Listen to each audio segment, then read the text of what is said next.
I really like State of the Union addresses. I think they're important, not just constitutionally, but institutionally. And I think they do paint a vision for a president's legislative agenda for at least that next year.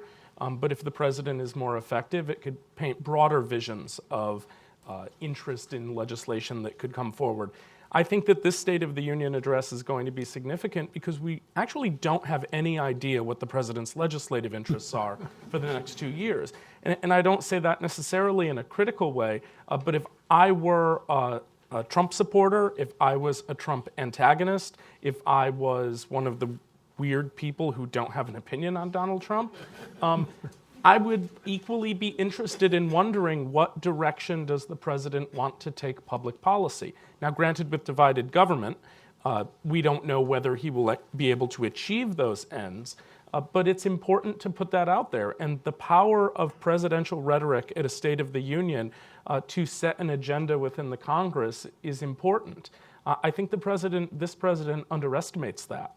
It's a very weird clash between a president who loves pomp and circumstance perhaps more than any of his predecessors, but then has in those moments an inability to use that podium, that platform, to be as effective as he can be. And so I think it's one of those weird moments where people on all sides of the political divide are just looking to the president to know what's next. What is next on domestic politics? What is next in foreign affairs? I do think he is going to speak quite a bit about border security and immigration issues, despite warnings to the president from his own party during the midterms that that is not what he should be talking about. He continuously talks about it because for him, it is a central issue, it is a central value, and it is something that let me back up a little bit. When the president gets addicted to a set of talking points or addicted to an issue, it is very hard to break that addiction for him.